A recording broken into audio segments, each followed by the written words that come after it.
I'll start that now, and I will start letting people in. Beautiful. Great. Got it, placement. Now I'll just start. Not everyone's here yet, but they normally take about 5 minutes to arrive. I'll just start admitting people. Welcome everybody who is all the people who are coming in now. Welcome to Avid Reader. Just letting you all know that we'll be letting people in over the next few minutes. So I'm going to pause before we start, let some more people through. And just as you're waiting, just imagine a very chilly night here in Brisbane. We're all out on the back deck. We're all snuggled together. Forget the social distancing. We're actually snuggled together. It is pre-COVID, and we're all having a great evening. That's the image I want you to imagine as I let the last few so I have let people through, and we will have another wave, but I will just continue to let them through as they come in. So I'm just letting everybody know that you should be on mute. So the only people that are not on mute is Anne and Graham and me, all on mute. There is a chat function that you should find at the bottom of the screen, and that's directly to me, and that's where you can put questions. So if you have questions for me, Into the other room. be able to put and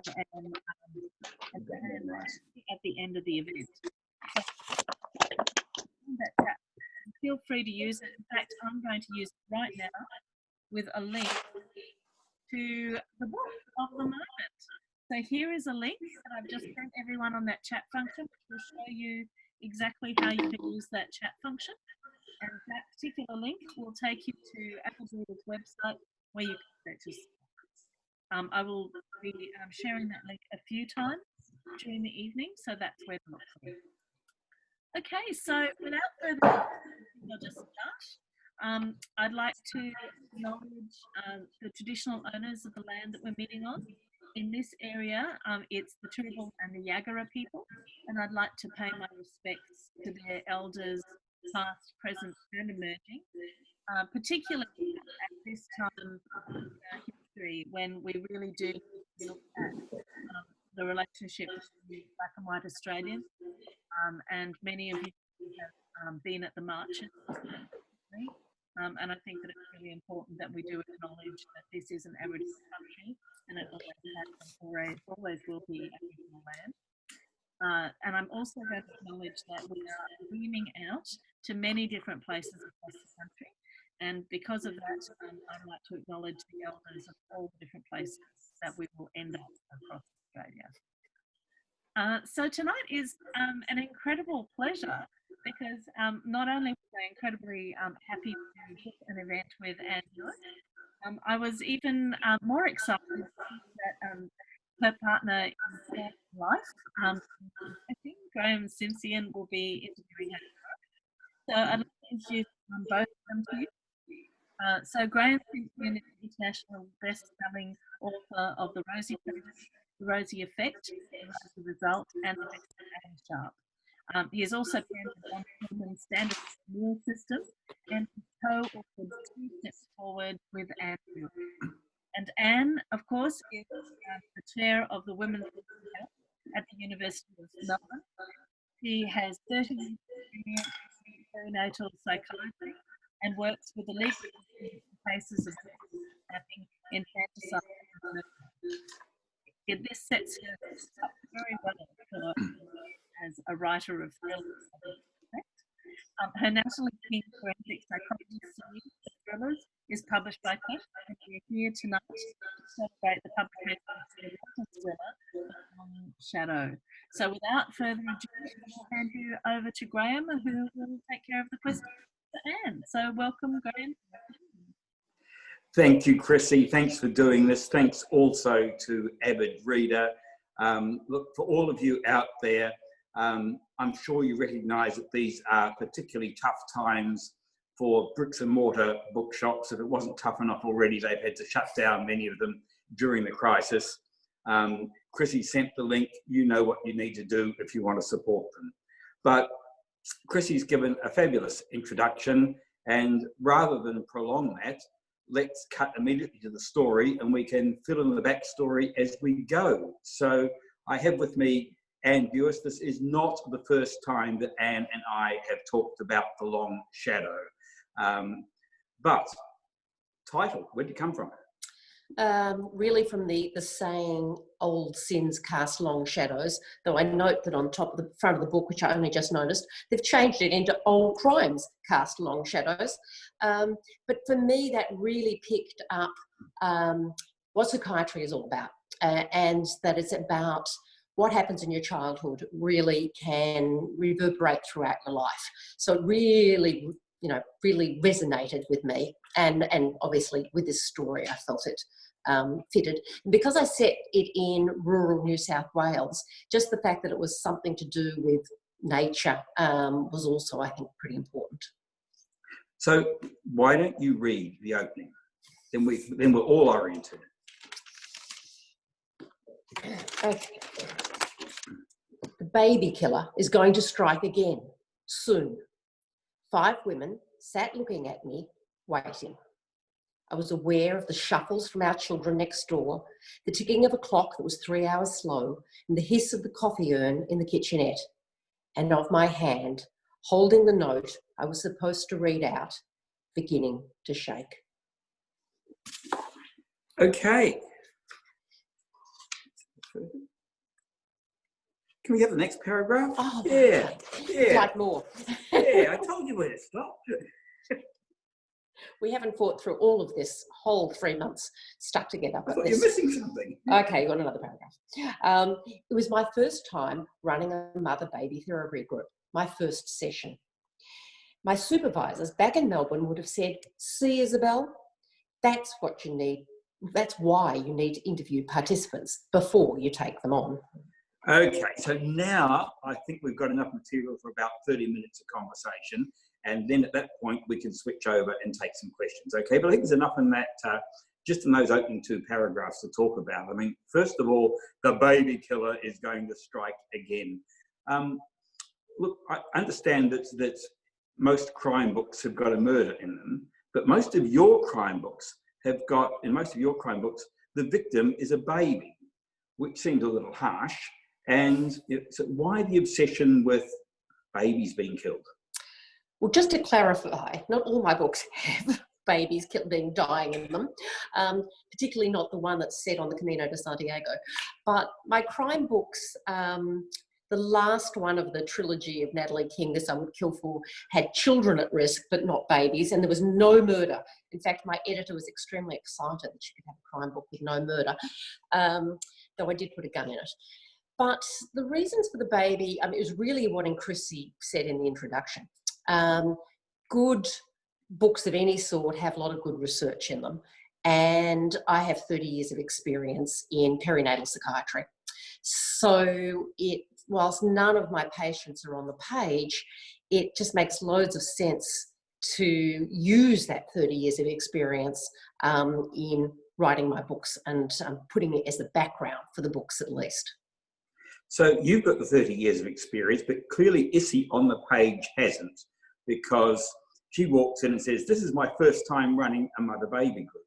I think we get used to the idea that our heroes may be flawed, but their flaw is usually that they're a drinker or that they've got marital problems or whatever. It's seldom that they're actually incompetent in what they do. But you brought us here a very inexperienced psychologist. Why? Well, I would argue that lack of experience doesn't mean incompetence. And we all have to start off somewhere. And I have to say, though I'm a good deal older than Isabel is in this book, I still vividly remember those first days sort of being pushed out of the nest and how terrifying that was. And part of what I wanted this book to do was have a sense of foreboding and isolation. One of the main reasons I put it into a rural New South Wales town, sort of on the border of the outback, and I wanted my heroine to be in that space as well. And I also wanted her to have an arc. Natalie King in the 3 books has an arc across the 3 books, though she's going to continue to have an arc because I'm onto the 4th one already. But Isabel has an arc in this. And so I had to have her starting off from somewhere where she needed to move from. So tell us about the setting. Tell us about this town of Riley. Well, this was the thing I did have to actually go and do some research for.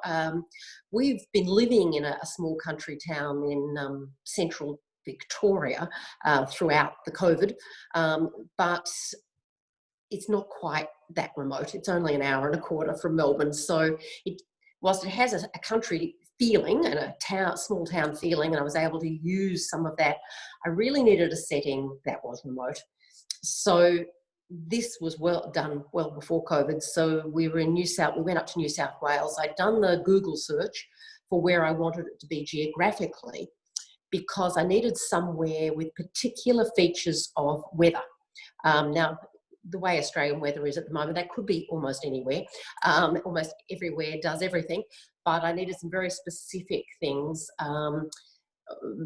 There's sort of my heroine doesn't drink, but she does have one particular vulnerability that I wanted to kind of make a big issue out of, that she had to overcome. And this town has that eventually in spades, and that remoteness. So the place that came up was Nyngan. I then found that I'm not the first person to have ever put Nyngan into a book, and the person who did named it is much more famous than me. But I needed that physical location, and I've changed the town name because I've changed the characteristics of the town. It's got the pub, but I've moved the pub to a different street, changed the street round a bit, and of course all the people in it are completely fictitious, and I needed the pub to be the centre of town, so I got rid of the RSL, which is actually where most people seem to be in Nyngan, or at least when I visited they were. The big thing about Nyngan visiting, and because I'd already pretty much done the story sort of outline, was the big Indigenous presence, and that kind of sent me off into a bit more research. But Nyngan was the main sort of place, and we spent a few days around that area in Dubbo, just getting a feel for it. Okay, and Issy is there with her husband, who's not particularly welcome.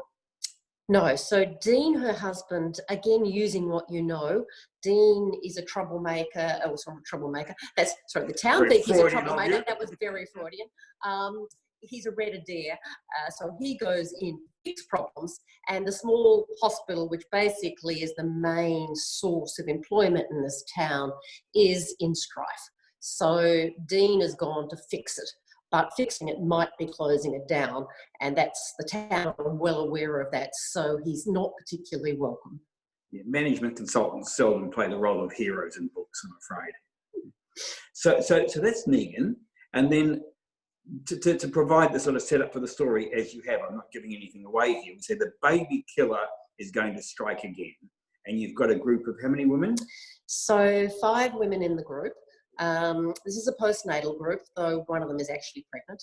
And again, using things that I know. But for a number of years, about 6 years, I and co-therapists ran a 20-week mother-baby group. And they're very common. Maternal child health nurses frequently run 12-week programs or around that, where and sometimes it's for all women, but sometimes it's for more targeted for depression and anxiety. And the women help support themselves. So that's what psychologists would normally do, run a group like that, help with some strategies to manage depression and anxiety. The group I used to run was much more, it followed that group. So the psychologists or therapists ran the first one with the cognitive behavioural therapy, etc. And then I and my co-therapists ran the 20-week one for a group of more specific issues related to attachment. So I've included the attachment in this because I guess that's one of the themes in the book. Certainly the old sins casting long shadows. It's about those sort of early parenting relationships and things that happen to us when we're children that can have significant effects on how we are. And so she goes through that for the women in this group. I mean, do you have an idea in mind writing this to try to inform as well as to excite and interest people? I mean, you're an expert in the field. Are you expecting people to take away an understanding of these groups, or are they purely a dramatic construct? Look, I didn't go into the writing with, boy, I want to give you this message, and boy, I hope you get this. But because I guess I'm so passionate about it, particularly these groups, they were based on a program called Circle of Security, which is an amazing program. And it's the only thing I allow my patients to Google. It's a really fabulous program. I went to America to study it, though they come out here frequently. And it was based on that. So I was very passionate about those groups. I was particularly passionate about what happens in the relationship between the women in the group as they're helping each other towards recovery, led obviously by the therapists. So I thought I could make use of that because one of the reasons it needed to be in a small town is I wanted all women to know each other, which wouldn't be the case in normal groups. They're all meeting each other for the first time. But in this group, Izzy is really on the outside because she doesn't know any of them, and they all know each other, some more than others because there's a doctor that's come in to the town and she's in the group, and then there's someone who's married into the community, but the other three have grown up in Briley, and they all know each other. I mean, it's an interesting point, isn't it? Because when you said normal groups, you were implying big city groups, I guess. Yeah. I mean, presumably working as perhaps the only psychologist or psychiatrist in town, in a small town, brings some very specific challenges. It does, and I kind of explore those as well. Again, to make it that sort of feeling slightly incestuous, slightly that sort of knowledge of people knowing each other's business. And of course, Isabel on being on the outside, knowing less than what everyone else knew and trying to piece it together. So that kind of, I think, really helped, again, add to the atmosphere of the book. And when we're looking at the challenges that Isabel is facing, her marriage isn't in great shape, is it? No, so this was meant to be a new start, although I think she wouldn't have picked Riley as a new start. She's pretty anti going there. She's a city girl. She's just done a stint in Auckland. So she really just wanted to go home to Melbourne. And, she got to have a week there and then they're off again. So this was meant to be a new start, but it's not an easy sort of transition. Because she's married to the corporate fixer, who we commented isn't the most romantic figure, but there is, of course, the widowed GP. There is the classic widowed GP. This is not a romance, but he's kind of there as that figure. Dean is tall, good-looking, and comes from a football family, so he's built like a footballer. So he has a few kind of positives, and he's smart. But there is tension, and I hope I convey him as actually, even if you're one of the union members of the hospital, you might not feel sort of kindly towards him. But I've tried to make him not just one-dimensional, and there are reasons he's pretty cheesed off at Izzy, and they're really struggling with working that through in their marriage, and it's also around sort of babies and how they parent children. So it's relevant to, I guess, the rest of the book as well. So we can go back for a moment to the therapy group. It's five women. You haven't quite got a closed room novel here, but we have the idea that the answer to this baby killer mystery from 20 odd years ago is going to lie within that group. And a lot of the story is set within it. Putting aside the mystery of the baby and the thriller aspect of it, how realistic is what goes on in that group based on what you real life? I think pretty realistic. The two co-therapists that I worked with for those 6 years have both read it. They've got dedications in the back of the book as well. And there's sort of text me messages saying, oh my God, this takes me back. So there's certainly things that really ring true for us. And I said that they're not any of my patients, but there's certain themes and similar things that come out in women with postnatal depression, in women that are trying to make sense of what happened to them with their mother as well. Okay, so you've got a group. We won't go through all the characters, but they're a very diverse group of characters. Who's your favourite? Tegan. Tegan was the hardest. They say what you work hardest on is the one that you'll kind of like the most. She started out quite differently, and then, because I'd really done a first draft by the time I made it to Riley, or Ningen, and it made it very clear to me when I hit Ningen and spent time there that if I didn't have an Indigenous character in the book, I'd be whitewashing it. So the question I then had is, do I put a token character, the bartender or someone in, or do I actually have a character where the Indigenous background is critical for who they are? And when I looked at the group of women, I thought there was only one character it could have been, but I then had to completely rewrite the book because she became a very different character. And I was a bit worried because she's certainly she puts it out there. She doesn't mince words. She's a very feisty character. She's pregnant And flawed. and very flawed, like they all are. Like all the characters are. Yeah, like all the characters are. But also with lots of positives, and that's why I love psychiatry. That's why I haven't really found a patient yet I couldn't work. Well, I guess there have been some, but the ones that I have worked with, it's because of that three-dimensional. And yeah, there are bits about them that you think, oh my God, this is really keeping you back. I want to change this part about you, but there are other parts of them that are so wonderful and so passionate about their babies usually that they really, they're going to get there. But you said you had to rewrite the character because you made her Indigenous. Mm-hmm. Tell us about that.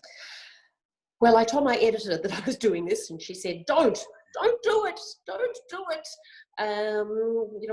Why cause yourself grief?" And I thought, no, I really feel I need to do this. So I worked hard on it, and then I found two wonderful Indigenous readers or people who agreed to read it for me.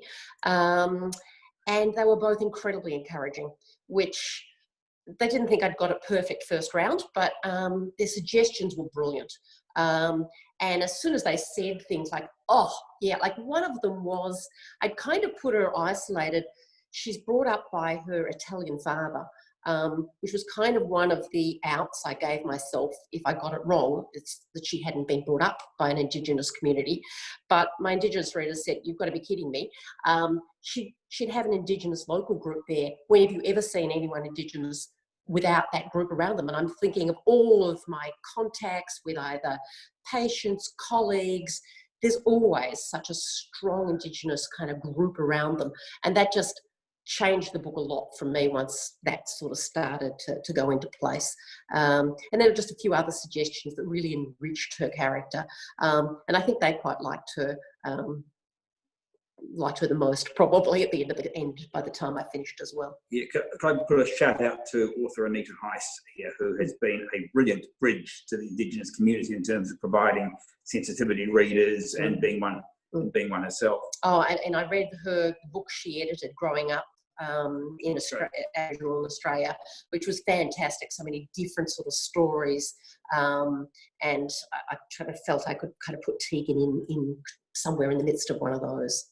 Okay, now given that your previous books, the Natalie King series, starting with Medea's Curse, I don't want to talk too much about them, but Natalie King is a psychiatrist with bipolar disorder. So and we've got Essie, we won't reveal too much, has some psychological problems, but you've managed to put a doctor in the group who is psychotic. Is that right? That's right. So to really kind of shake up poor Essie first group, she's not only running it with a cop in the group, there's also a doctor in the group, and the doctor has had postpartum psychosis. And first of all, I have treated lots of doctors with postpartum psychosis. So in fact, there's a study that suggests it's more common in health professionals and higher socioeconomic. So this is not, I am not making this up just because it looked good in the book. It affects anyone, anytime. Family history, there are, things that might make you more prone to it. But I thought it was really important, and I do the same thing with Natalie, is that mental illnesses can affect anyone. And they can be managed or not managed. As in Natalie's case, she plays around with her medication a lot in books 1 and 2 at least. And this woman's had a really, really serious illness, but she got treatment and she's getting better. Lest anybody listening thinks that this is a medical textbook. It's not. It's a psychological thriller with a big significant mystery, an historical mystery in there. When you wrote it, Anne, did you know how it was going to end? Pretty much. Didn't know it exactly, but I had the kind of there's a big scene at the end, and I always had that in my head. When you get to it, you'll know why it kind of fits in with her Izzy's particular issues. I didn't know exactly how it was going to end, and there was always a possibility of 2 people who could have, or 3 people actually, who could have done it. I was pretty sure it wasn't one. And there's 2 elements to it anyway. It's not that simple, but that I played around with a little bit, and it was pretty much at the end I decided who did it and why. What do you want readers to take from your books and from The Long Shadow in particular?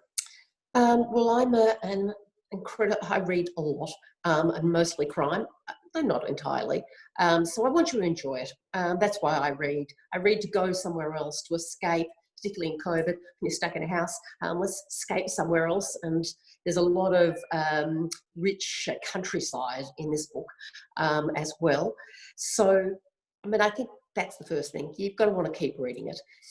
There is a layer below that, though, that not messages per se, but some sort of takes on what it's like to be Indigenous in Australia, what it's like to be a new mother, what are the sort of issues new mothers have, and all mums have these. Sometimes it leads to depression and anxiety, but all mothers have some anxieties like the women in this group. I just take it a little further up. And therefore, to be perhaps next time a family member has a baby and doesn't look so good or looks a bit anxious, just think, what might be going on for them? Speaking as a psychiatrist, is this a safe book to give to someone with a new baby or expecting a baby? Look, I think so, yes. My father's a pathologist, but I'm not, so there's no postmortems and blood on the page, certainly not baby's blood anyway. And most of my books have an uplifting end, or at least a partially uplifting end. And I think they'd identify with a lot of the issues in the group. And there's always a, boy, I'm doing better than them kind of aspect to that as well. Right. Look, just before we go on to questions, are you working on anything at the moment? I know the answer, of course. He doesn't. He doesn't know what I've been doing today, because I've handed him over 2 steps. We wrote 2 steps forward together, sort of a, how do you call it, a romantic comedy? Correct. So it's not a romantic comedy. It's not a romantic comedy. A feel-good, finding yourself again midlife book where a widow meets a bitter divorcee on the Camino de Santiago, and needless to say, they hate each other. And then, of course, they don't. So we've just been writing a sequel. In fact, March the 4th this year, we got back from Italy, having walked the walk that we needed to do to write the book. So we made it by the skin of our teeth. Fortunately, it went further south. So this walk is from central France to Rome. Same characters. So we're on the absolute final edits, going in tomorrow, but I'm a bit over it, so I've handed it off and I haven't looked at it for about the last week. So Graham's been working hard on that. And I finally got back to Natalie 4, which is called The Locked Ward, and I'm about 60,000 words into that. Okay. Anything else you wanted to say before we pass back to Chrissy to moderate the questions? I'm sure I could say lots of things, but I think you've covered lots of the important ones. So I can go get dinner, can I? Is that the... I know, you've got to stay here. So... Okay, I'm back on here. So there is a little bit of an echo for people who are listening, so you might get a bit of an echo on my question. But we have a comment from you. Kylie, Kylie has a question. Do you have any other advice for writers wanting to ensure diversity in their characters? Research is always, and getting someone from that group, I think, to read it. Look, I was surprised at the amount of positive support I had from the community themselves. I mean, I think the other thing is I'm not writing from Tegan's point of view. This is first person from Izzy's point of view. I would really think twice about writing a book from an Indigenous person's first person point of view. And I've certainly read growing up in Australia, you know, it's not about, didn't want to take Indigenous stories or a minority story, but as Graham keeps saying, if you just put in characters that you know really well, you end up looking like Neighbours. I've never watched Neighbours, but I gather they're all kind of white middle class, or at least in the early phase it was. And that's not our experience in Australia, and my patients are a diverse group. Hence why my doctor in this is actually Persian, Iranian. I know both doctors and I've had patients. The book I'm writing with Natalie at the moment, the main suspect of the murder, and there is a murder in this one, but not a baby, is a Sudanese woman. Now, I'm not Sudanese, I'm not writing it from her point of view, but what I want to be able to do is give a fair representation of how she might see herself. So I've worked with Sudanese women, so I'm going to give it from Natalie's point of view, but then I will probably, if I can find someone, get a Sudanese reader to say, have I represented this fairly? And I think that's really important. And even with Zoe, who's my character in 2 Steps Forward and 2 Steps Onwards, she's American.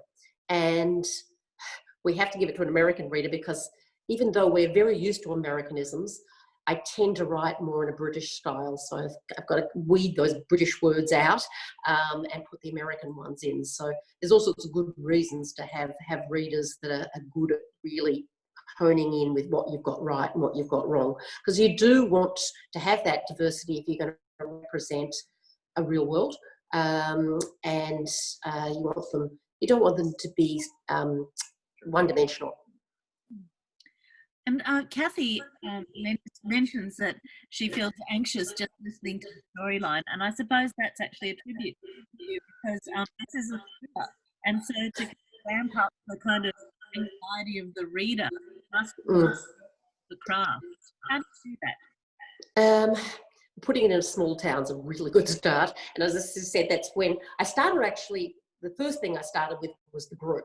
Really wanted to do something around this group, largely because of those relationships and then that sort of incestuous relationship. And then as soon as I thought to put it in a small town so they'd know each other, originally I was going to have it as a Natalie book.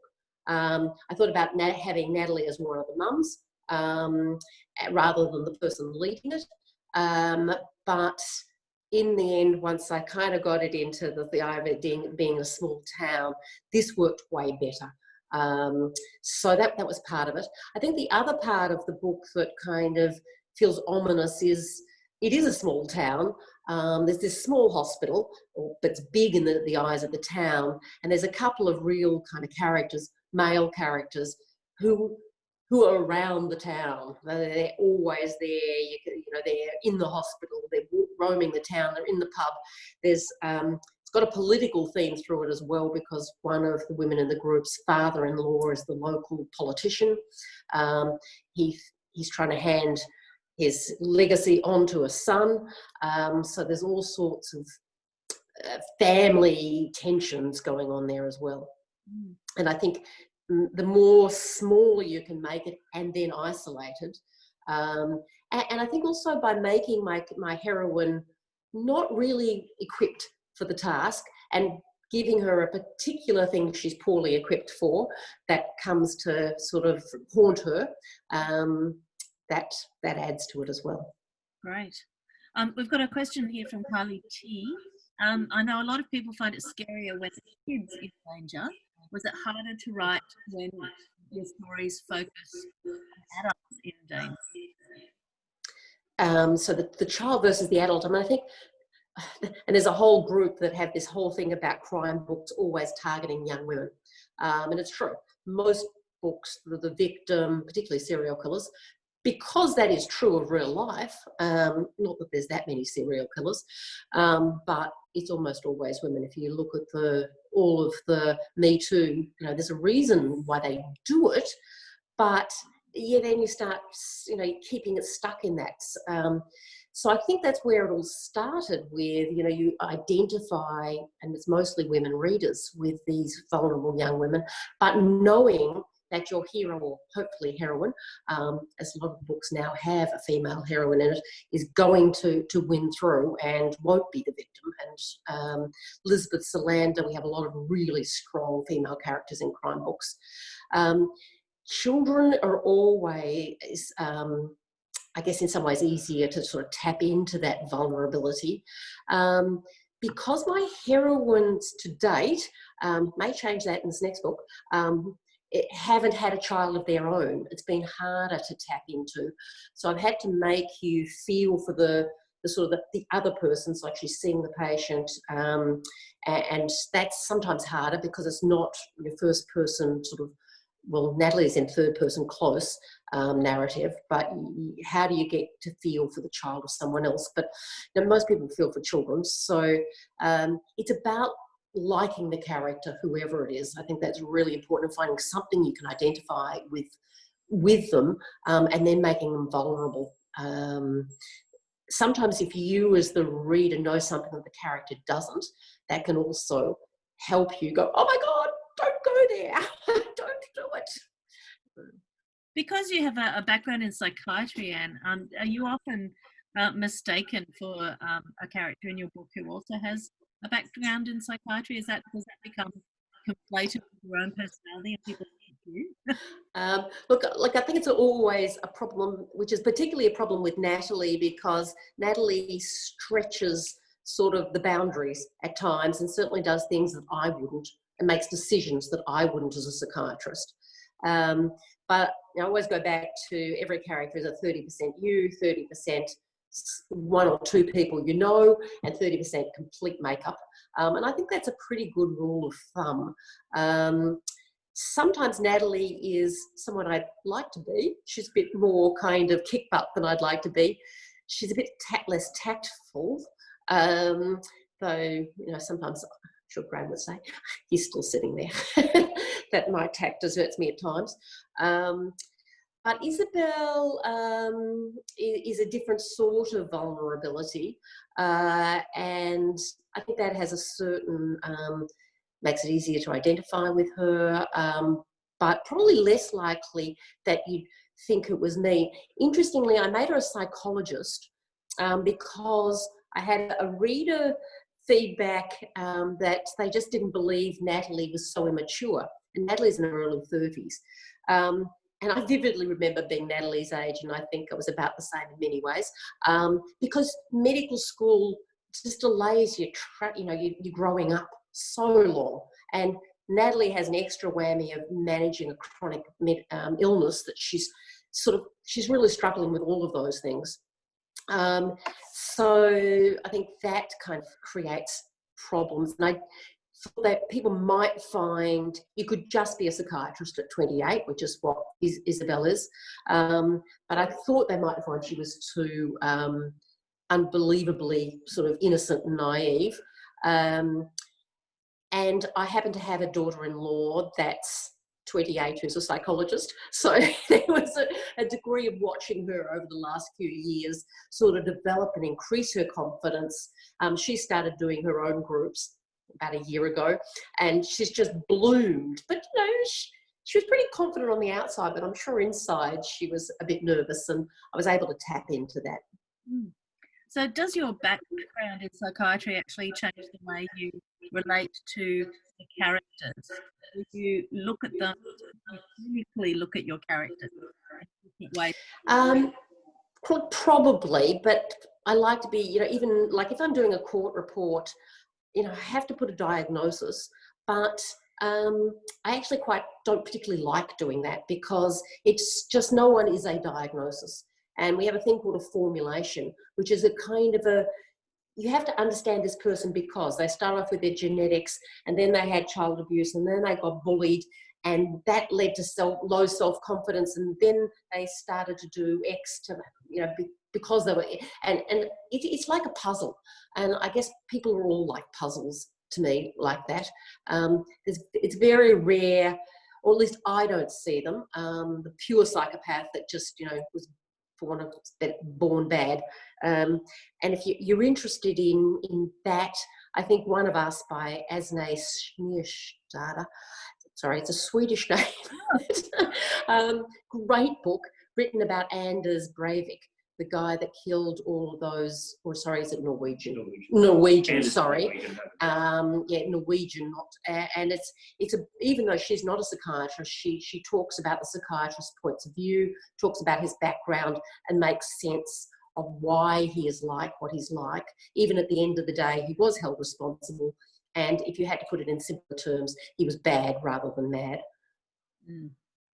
So, can I also ask you about the women as main characters? So we often, as you said, there's more and more women being the main characters.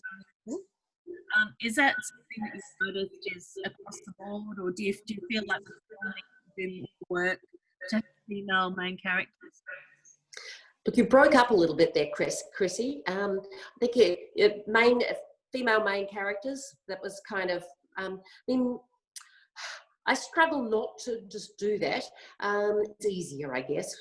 But it's, for me, because of the work that I'm doing with perinatal psychiatry, the relationships between my patients are often informed by my experience of motherhood, by my understanding of motherhood through my study, but also through my own experience and learning from their experience. Now, that's not to say that fathers can't do it, because they can. It's just a different experience. And I can put that on the page, but I think it would lose something if I made my psychiatrist male. I do have Declan, who's a male psychiatrist, and I think he's a fabulously rich character, but you only see bits and segments of him. I wonder if I lose male readers because of that. I think I probably do, which is, I think, a pity. In fact, it was at the Avid Reader where your bookshop said there were some male readers when I presented there with This I Would Kill For. And male readers, some of them anyway, seemed to really enjoy it, said they did.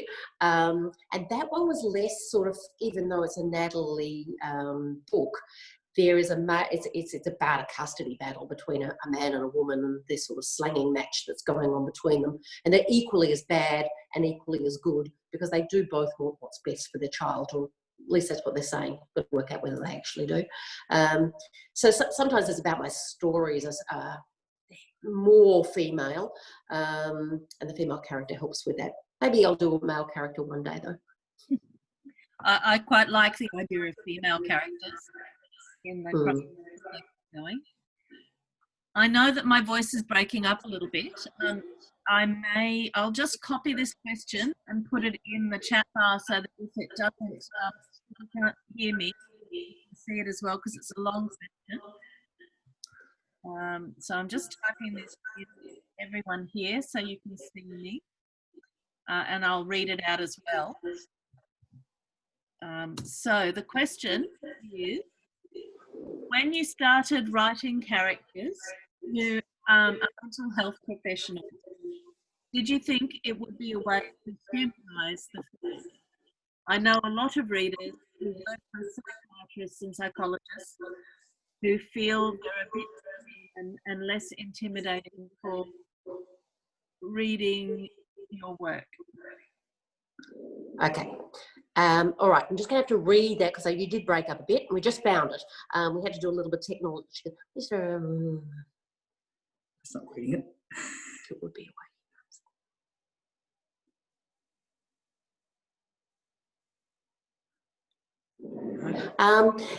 Look, it's not what I set out to do, but it's kind of, I think, what's happened. And I kind of started to really, really like Natalie. And I think you've got to like your characters, even the bad ones, you've got to like at some level. And I started to really like Natalie. Now, I really like Liam as well. Not all my readers like Liam. So Liam is one of the love interests. There's two, Damien and Liam. And Liam's a bit of an arrogant so-and-so who she's having an affair with in the first book. So that's already a mark against him in a lot of people's book. But yeah, I started really liking him too. And I didn't know who she was going to end up with until the end of the second book, because my characters were still developing. But going back to the humanising the mental health professionals, I think that was inevitable when you're writing a book like I didn't start writing, but ended up writing, including The Long Shadow, is that they are human. And I know I wrote a feature piece, I can't remember where it appeared, but it was about, what if your therapist needs a therapist? And when you become an analyst, you have to go off and get your own therapy 5 times a week. And that's part of your training. But even with the psychiatrist, there's a lot of stigma about going to see someone. And I think we need to break through those barriers. Everyone has stress. I did counselling for about 3 months. Thought, I know what I need to talk to someone, it needs to be someone outside my family. It was great. Really, really helpful. And at the end of that, I really thought about doing it weekly for like 7. I said to her, how long do you reckon this would take having an analysis? It would be once a week. Could you do it under 7 years? I like to be efficient. And she said, what do you mean? It's going to be more than 7 years. I'm not sure if that was because she thought I was that complicated or she just thought analyses took longer than 7 years. But in the end, I thought, no.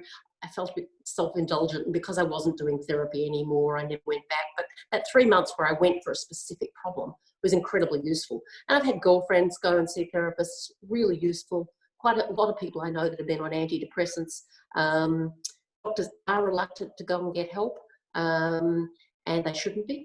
And that's, one of the things working with medical students, and that's one of the things we emphasise all the time about looking after your own self-care and mental health, because at one stage we had quite a high suicide rate of interns and young doctors, and it's sort of this mismatch between the idealised view of what life was going to be and how they were going to save everyone, and the reality of what the stresses of day-to-day care.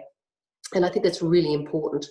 Doesn't mean that having a therapist makes you incapable of looking after other people. And as long as you're getting treated for whatever it is, it may well make you a lot better and more empathetic. Look, that we are coming to the end of our. I'm just going to mute.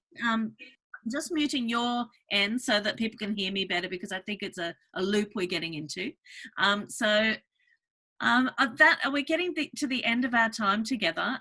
It has been absolutely fantastic to chat to you about this book. It's been fascinating, and I'm sure that lots of the people who are on here are hopping onto that link that I have shared a few times, because I think that we really do need to talk about some of the issues that are in this book a bit more, and it would be a fantastic book for book club, particularly if your book club likes thrillers or crime. So it might be a nice escape from the COVID trap to purchase this book and to talk about it to other people, and to talk about these issues that we're discussing about motherhood, about infanticide, about analysis, and what we think about psychiatry.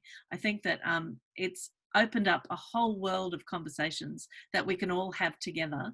And I would just like to thank both you, and thank you to Graham as well. And I'm so glad that we're going to get another book from the two of you together very, very soon. So we can all look forward to that, and to launching that maybe in person or maybe another Zoom, depending on when we actually get out of the lockdown and the borders are open again. So I'm going to ask you to unmute yourself now, and then we'll say goodbye, and I'm going to open the room up so that we can all clap.